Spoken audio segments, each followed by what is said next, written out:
2025 has been a crazy year for video games. We've had some great games, and we've had some terrible games.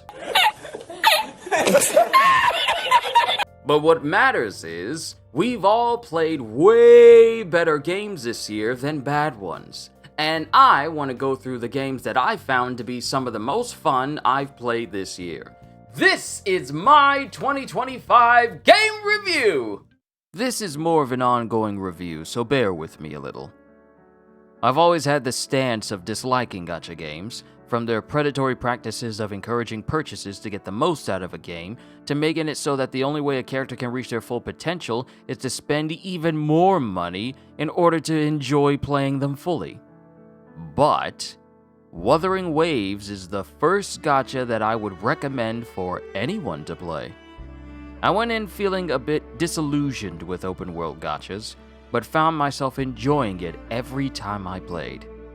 And, as a free-to-play player, the game is generous enough to give you plenty of ways to build up currency to pull for some of your desired characters, without pushing you in the direction of swiping the old card. The combat is one of its strongest points, being among the most fun things you can do in the game. Having the ability to actually dodge and parry attacks offers a more satisfying experience to the last gacha game I played, and gives classic Devil May Cry vibes to how combat can flow. Every character feels unique despite the fact that many characters may share the same type weapons. From swords, broadswords, rectifiers, gauntlets, and even guns, every character is carefully sculpted to be unique in their animations, their capabilities, and how useful they are in a team. So no two characters play exactly the same. The narrative is also one of its strongest points, with some of the most interesting cinematics and lore I've ever seen. Animations and music excel in these major story set pieces, and it only gets better with every update. In a world as gorgeous as Wuthering Waves, it's no surprise I keep up with everything they have to offer. The newest generation of Monster Hunter is here, and it is wild. New region, new faces, new mechanics, and new monsters. The world of Monster Hunter expands even further than ever before with a new place to hunt, from giant toads to fire chickens to a literal octopus. There is no shortage of diverse monsters to hunt and turn into sick-looking armor and weapons. Though it suffers from a very rocky launch on PC, and currently sits at mixed on Steam, it's still incredibly fun for us on consoles, with recent updates adding to an already packed game. The story, for the most part, is enjoyable, but the real pull is the hunting of monsters and the farming of armor and gear. The progression from your starter armor, going all the way into endgame where you are incredibly tanky and powerful, is the power creep I enjoy the most from this series. The environments are incredibly detailed, the music makes every fight more immersive and intense, and the combat is great when you fully understand how to handle the weapon you main. Future monsters and an even bigger expansion on endgame are already making Wilds larger than it already is. Also, this kid needs a classic good old-fashioned whooping. That's all I'm saying. A new year, a new Souls-like enters the chat. And Khazan does not disappoint in any of its areas. The combat is expansive, the music is great, the character models are stunning, and the setting is absolutely incredible. The combat is this game's strongest point, being among some of the most brutal, most unforgiving, but also most satisfying bouts of combat I've experienced in a Souls-like. This game made me learn parries and attack patterns down to a T, until I could read a boss's movements. This game has some of the most deranged boss fights I've ever been in, yet when I beat them, it felt so earned. Weapons and gear follow the classic loot format, with some pieces making sets that give incredible benefits. Multiple updates increase the playtime and content, making this one of the best Souls-like to release. Just be careful of going after the true ending. The final boss is a monster. Ladies and gentlemen, Doom is back, and the Slayer does what he does best. A prequel to the events of Doom 2016, Doom the Dark Ages has you playing as an earlier Doom guy as you continue your endless crusade against all of demonkind. Foregoing speed and agility for the ability to parry and straight up brutalize every demon you come across, with weapons seemingly made to say, I could put a bullet in you, but where's the fun in that? Every action you take is emphasized by loud booms and screen-shaking tremors. The world quakes in your wake. The Slayer is a literal tank with a shield to parry attacks and projectiles, while the tried and true guns you gain are incredibly impactful and aesthetically appealing to the eye. The music is good, though it does feel sad that we didn't get Mick Gordon for this game due to a dispute between himself, id, and Bethesda, but that's another story. Recent updates have added a horde mode for those that want to fully embrace the Slayer's endless crusade against all things demonic.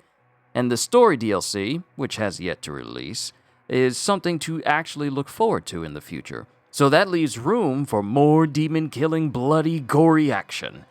Doom is power incarnate, and you'll feel every bit of it in this game. Hideo Kojima returns with the sequel to the critically acclaimed game Death Stranding. With incredible performances, a captivating story, outstanding music, improved combat mechanics, and an expanded map with a bigger emphasis on extending the chiral network. Improvements include better travel methods, better vehicles, vehicle upgrades, weapon upgrades, better ways to deal with BTs, and better ways to deal with human enemies. The setting is in the incredibly large expanse of Australia, complete with native creatures like kangaroos, koalas, emus, and everything in between, even chiral creatures. The fight for the chiral network is even more fierce with new BTs and even crazier boss battles. The performances of Norman Reedus, Leah Seydoux, Troy Baker, and Tommy Earl Jenkins, along with Ella Fanning and Luca Marinelli, really shine in the story held twists and turns that I was not expecting. It's easy to see why this game held a nomination for Game of the Year. However, the next game is my Game of the Year by a country mile. The greatest Donkey Kong game has arrived and delivers what I call my Game of the Year. DK returns after 25 years of not having a 3D platformer since Donkey Kong 64 from 1999. Delivering the most destructive, most action-packed, most free, most incredible DK experience in years. From being able to basically destroy almost everything around you to gaining incredible transformations that change how you play to the awesome music for every layer. DK Bananza is the real game to buy a Switch 2 for. Ever since I fried my N64 as a kid, I was never able to continue enjoying Donkey Kong 64, let alone beat it. But Donkey Kong Bonanza makes up for 25 years of not being able to enjoy a 3D DK platformer, and I couldn't be more happy to have played it. I literally cried when I rolled credits after getting the true final ending. I'm not even kidding, I broke down because it was just that good. Borderlands is back, and I'd say better than ever. Borderlands 4 goes open world with a new planet, new enemies, new vault hunters, tons of guns, and a villain leagues better than the Calypso twins of Borderlands 3. Set on the planet Kairos, you're thrust into a narrative far more mature than the previous title. While there is room for humor, I was pleasantly surprised to see how many serious moments there were that didn't devolve into bad jokes, which was so prevalent in Borderlands 3. Gunplay feels better than ever, along with 4 of some of the most powerful Vault Hunters we've seen in the series, with 2 more still on the way. I'll be the first to admit there have been plenty of mistakes and stumbles ever since this game is launched. And, Randy Pitchford really hasn't made things any better with some of his hot takes earlier on. But the game as a whole plays solid, is rewarding, and I'm in it for the long haul as the game continues to expand with content. At the time of this review, we've already seen some DLC drop, including a bounty pack which they made free for everyone, and a new invincible boss. More is on the way, and as long as they continue to improve and be transparent about the things they're doing, this Borderlands will have a long future. Hyrule Warriors returns with the prequel to the critically acclaimed Tears of the Kingdom. Set during the time of the Imprisoning War, and explaining Zelda's time in the early era of Hyrule, we see characters and moments peppered through the dragon tears of Tears of the Kingdom fully shown and expanded upon, giving more context to the future events of Tears of the Kingdom. Gameplay is relatively the same as Age of Calamity, but with a new emphasis on sync strikes, which has you do combo attacks with other characters for massive damage and sometimes even buffs. The cast of characters is pretty decent, showing the King of Hyrule, Rauru, Zelda, and the sages of the era.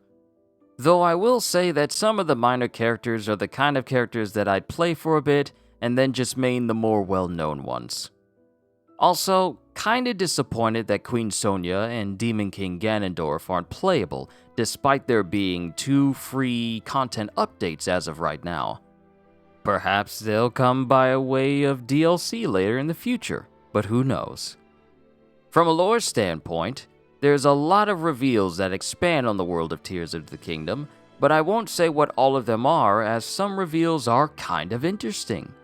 And to top it all off, it runs beautifully. Playing a smooth Hyrule Warriors game on the Switch 2 is literal heaven, and it should be the standard for future Musou games on this console. And after 100%ing the game on November 18th, it was easily the most fun I've had with the Hyrule Warriors series in a while. Classic arcade beat-em-ups are back with Marvel Cosmic Invasion. Set during the Annihilation arc, you fight to defeat Annihilus and his massive invasion force across the universe. In classic beat-em-up style, you get a bunch of characters to unlock like Spider-Man, Captain America, Wolverine, Storm, Cosmic Ghost Rider, and even the Silver Surfer himself. Each with their own attacks and methods of dealing with enemies. Some characters can parry while others can only dodge, so the sooner you get accustomed to that, the better. Characters can level up as well, gaining health, focus, and even passives to make them more formidable and adding more replayability with return trips. The music sells every environment you're in, from New York City to the Savage Lands to even the far reaches of space in the Negative Zone. Dotemu once again shows why I love playing their games, and why they will be my first pick for a DC beat-em-up just like this. A worthy title in the beat-em-up lineup, and one game I'm happy to end my 2025 on. And there you have it, ladies and gentlemen, every new game I played in the year 2025. I feel satisfied with what I played this year, and I can't wait to see what the year 2026 has in store for not only me, but also for all of you. With that being said, this concludes my review. Sorry I don't have Expedition 33 in this review. I just didn't have the time to play it, but I will later on. Other than that, hope you all enjoyed. Can't wait to see you all in my next video. Like, comment, and subscribe if you haven't already. Even consider checking out the Patreon because I am always looking forward to entertaining you. And because I know you're coming back anyway. Have a fantastic day, and once again, as always, later, peoples! And thank you to all of my moderators and members who help make what I do possible.